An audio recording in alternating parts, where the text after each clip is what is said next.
Good morning guys. Happy Monday. January 25, 26. Yeah.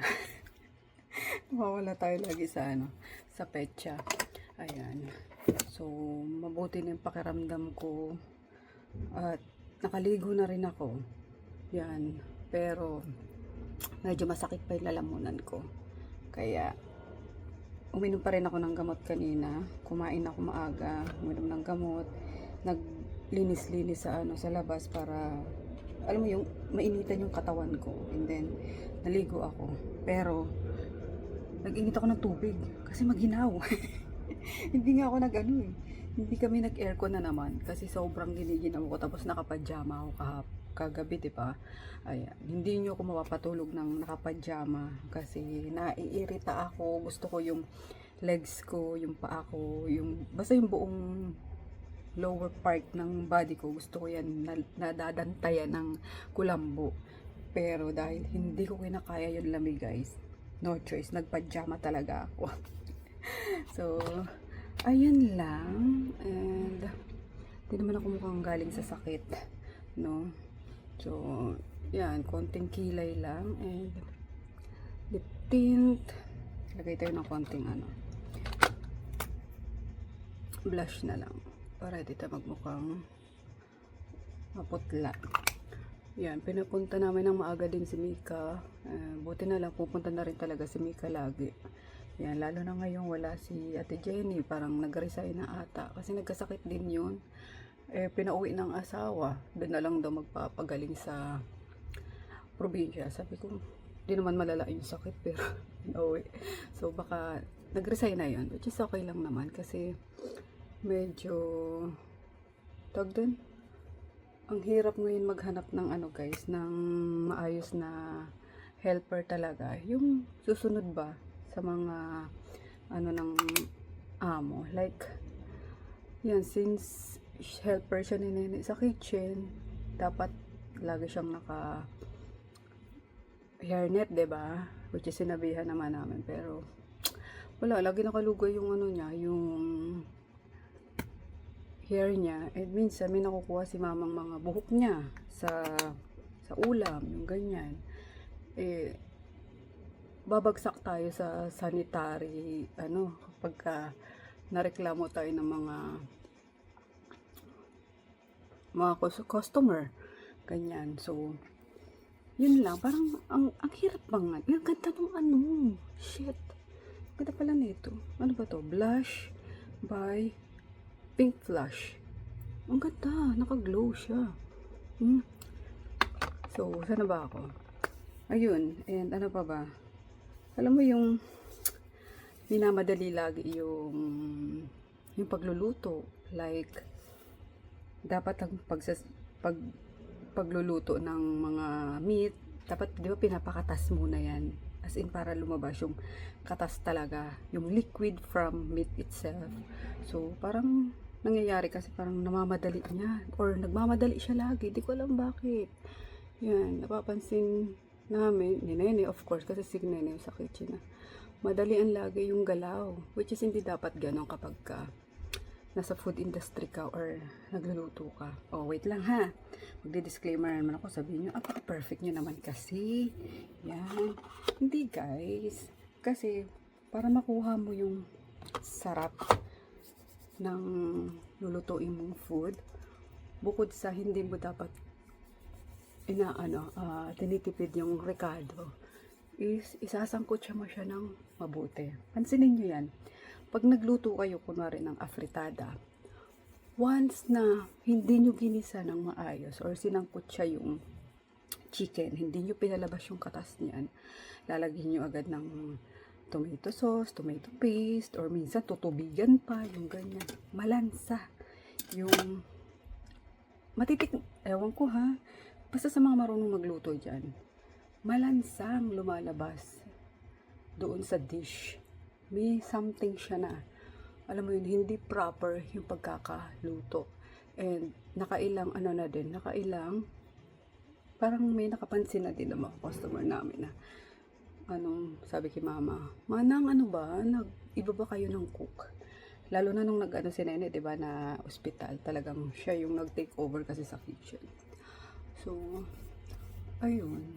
Doon lang namin napansin talaga na nothing beats sa original na cook talaga, or yung marunong talagang magluto ng proper way. Yung proper way lang. Yan. Kasi may kanya-kanya naman tayo guys, ng pagluluto. Hindi ko naman sinasantabi yun. Ayan. Pero, dapat hindi kasi minamadali. Especially sa, ganun nga, sa chicken, basta lahat ng meat, mapapansin nyo yan. Kapag hindi nyo talaga sinangkot siya yan, hindi nyo pinalabas yung katas niyan, I swear, malansa ang dish nyo. So, anyway, ayun lang. Nandun naman na si Mikay. Inaantay ko lang din na mapupo ako guys. Kasi kumain nga ako. Uy, pinagpapawisan na ako. Yes! Ayan. Papawisan na yung likod ko, which is a good sign na maayos na pakiramdam natin. Ayan. Tapos nagtayo lang din ako ng hair para hindi buhaghag mamaya. Diba? So, hindi ko na pala to guys, papuputulan. Yan, kasi nanghinayang din ako. Parang mas maganda siya na mahaba. And, mas madaling, alam nyo yun, yan lang. Straighten mo lang, and good to go ka na. Para maglagay ka ng pin, ganyan. Diba?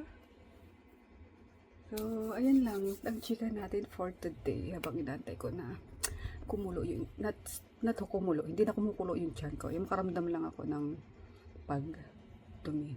Sorry, ang aga-agang TMI. So, may upload ako later nung binyag. Ang tagal nun guys, paano yun hindi yung sunod-sunod na days na Kasi minsan may days na wala akong vlog, ganyan. So, hayaan nyo, nababawi ako pag pag okay lalo yung schedule natin. Kasi nga, since busy ako sa tapsihan, tapos nag-grill pa kami. Kaya, wala akong time. So, yun lang. Hahaba na nga haba itong nonsense kong vlog. Diyos ko, masisira ang steam natin guys. Kakaihaw. Joke lang. Ayan, binalot ko yung ulo ko ng dito. Actually, pambalot to ng yung mga appliances kapag itatago mo na. Shock! Sayang naman yung pag ganun-ganun ko ng ng facial massage, di ba? Tapos nag-iihaw lang tayo. Oh my God. Pero okay lang naman. Wala pa tayo ako ang kapalit ni Jolo eh. Tapos, mas gusto ko din ako nag-iihaw. Ang blue mo yung girl. Charot! So, yeah. Pusit na lang naman yung iniihaw. Nakikita ba? Sumama na naman yung pakiramdam ko kahapon pag uwi ko galing Pasadena, as in knockout ako. Di na ako nakapag-dinner, di na ako nakapagpakain ng mga aso. Tapos nagpabili lang ako kay daddy ng Royal, as in nandiyan pa nga sa bedside table ko yung Royal, tsaka biskuit. Ayan. Kasi pag sa probinsya, 'di ba? Or nung mga batang diyan, batang 90s diyan. Pag may sakit tayo nun, 'di ba? Teka, nabibingi ako. Pag may sakit tayo, Royal talaga madalas nating pinabibili or madalas ibigay sa atin ng mga magulang natin. Kaya noon parang ang sarap magkasakit kasi saka lang tayo nakakatikim ng soft drinks. Yan. Tas ayun, literal na, grabe, ginaw na naman kasi ako ng bongga kahapon. Di ko alam kung saan galing yung ginaw. Though sadyang maginaw kahapon, pero yung nanonood ba yung sa buto-buto yung ginaw. Kaya pag uwi ko talagang knockout. Yun. Tapos, buti na lang din nakatulog ako agad. And then, nagising naman ako ng maaga kasi si Miwa. Kinakagat-kagat na ako. Like, alam mo yung ginigising niya ako, nagugutom na pala. At di rin ata ito nabigyan ni daddy kagab. Meron naman dito lagi yung cat food niya na parang feeds, pero siguro nagugutom na siya ng yung ibang food na binibigay ko, kaya kinakagat-kagat niya na ako. Anyway, ayun lang guys. Oh, sana okay ngayon kasi pagising ko nabibingi ako. Teka. Ang sakit na lalamunan ko, like literal na di ko alam, para akong natinik na hindi naman ako kumain ng isda or anything na matigas na pwedeng mag-scratch sa throat ko, pero ang sakit na, ang hirap lumunok. Papakita ko mamaya kay daddy, papacheck ko. Ang hirap lumunok, even yung pag inom ng tubig. Nabibingi talaga ako. Wait lang.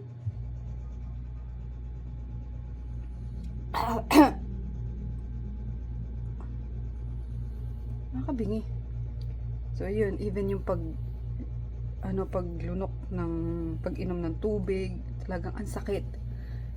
Kaya, antibiotic tayo.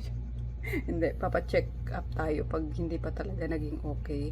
Kasi, kailan ba ako Saturday, Sunday, tas Monday. So, 3 days nang masama yung pakiramdam ko. Good morning! Happy Sunday, guys! Yes. Sunday na naman, 'di ba? Naglalaban na naman ako, pero yung mga putik na lang 'yan. At kahapon nagsalang na ako ng madami. Hindi ako nakapunta sa kabila. Sabi ko kay Jevan, hindi na ako makapunta kasi hindi ko maiwan talaga yung labahan at gusto ko matapos na nga siya. Kasi nung last week nagkasakit ako, 'di ba? Simula din nung Saturday yun hanggang buong week talaga, guys, pabalik-balik yung yung lagnat ko. Kaya nung Wednesday nagpa-check up na ako kasi nanood din ako ng mga rashes, parang tinubuan ako ng mga rashes na alam mo, super pinong rashes na sa una hindi siya makate, tapos ayun nga, nagdudugo yung gilagid ko, tapos basta yung mga buto ko masakit. Sabi ni Mika, ate baka dengue yan kasi kagatin din ako ng lamok, diba? So ayun nga, hindi naman siya dengue kasi nagpa-check ako agad. Grabe yung yung kaba ko. Kasi mamaya na ma-confine ako kunwari mga ganun, diba? Kasi once dengue, diba, lalo't mababa na yung platelet mo, body ka na makalabas ng hindi ka na pauwiin, confine ka na. So thankfully hindi naman siya hindi siya dengue. So parang lang daw yun, trangkaso yan. And then ayun nga, yung rashes ko, guys, is ayun, meron pa, makati pa siya, tigdas hangin. Ayan, lalo na kapag yun nga, nahanginan, so sobrang kating niya na, ewan ko ngayon lang ako nagkaroon ng ganito, pero grabe siya, buong katawan ko. Kasi nung maliligo ako, pagtingin ko, bakit ganun? Bakit akala ko pantal-pantal lang na pero habang tinitingnan mo ng para siya talagang buong rashes na, so yeah. Pero yun nga, buti man at tigdas hangin lang. Si Miwa pala, pinadala ko muna kay Rico sa bahay nila kasi ang ingay ng ilang araw na yun, literal na para siyang nagtatawag ng lalaki kasi inhit na naman pala. Sabi ko ipapaspay ko yun, kaso sabi ni daddy, paanakin na muna daw ng isa para may kasama siya. Ayan, kasi ang lungkot niya, siya lang yung kitty dito. Pwede naman sana siya sa aso, kaso di naman sa binubuli. Kumbaga nilalambog siya ng mga aso. Kaya mas maganda if may kasama siya kahit isa. So anyway, yun lang, guys. So ako'y magtutupi muna ng ibang sinampay ko. Tapos nanonood kami ng Game of Thrones. Sabi ko kay daddy, ang tagal na yan, ngayon lang natin panonoorin.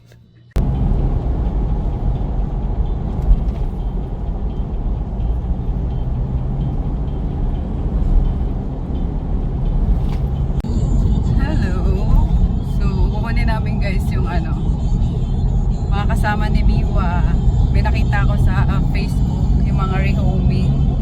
Ayan, mura lang, kaya ginetsum ko na.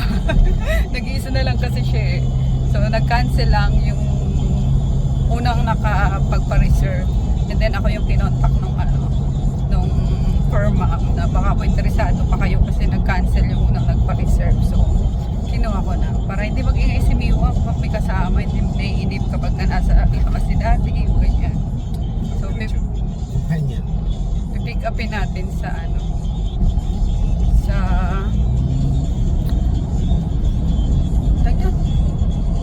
Muntinlupa. Festival. Yes, Fiesta Festival Mall. Sa pinagbabazaran namin. Festival. Fiesta. Tompekol. Batang pekol. Pangit magbigay Pekol! bigay ng pangalan. Wait, mga dakilang mga pangalan yun. Si Dalmasyo. Alam mo. Siga ng bagong taon eh. Dalmasyo! Ang sagot ko, bakit? Asan ang gulay? Uy, nasa na? Sige nga. Sa ano kanan tayo dyan. Ayan na ano kami. Naligaw kami. Napadiretso. Lost. Waiting sa parking. Ayan. Ayun. Tara na. Hanapin mo agad kasi muna. Dito kami guys sa water garden. Hindi ko alam kung bago to. Sa mga taga-festival. Taga-festival mo. Taga-Muntinlupa. Dati ba to? Kasi nung nagbabasar kami, parang wala pa to eh. Ayan. Pero dyan lang sa loob. Pagkapasok mo dito sa taas, yun na yung bazaar area. Or di lang namin na ano to. Napuntahan before. Ayan.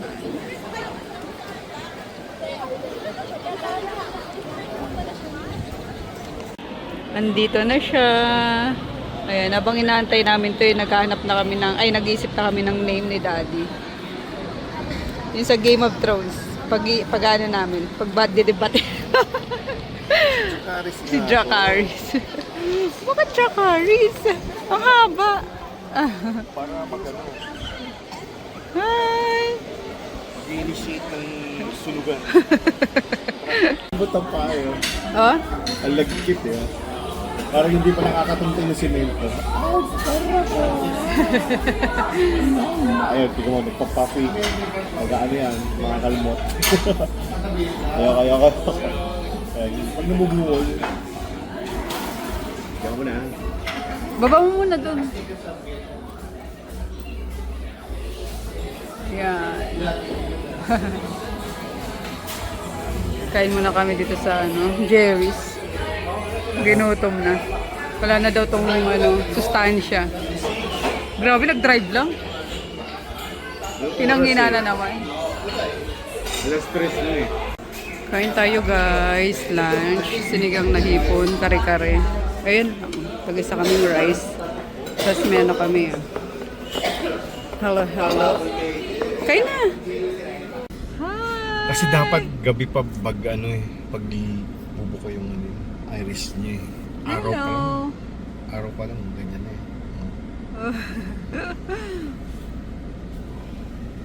Huwag kang matakot. I'm your friend. Fish are friend, not food.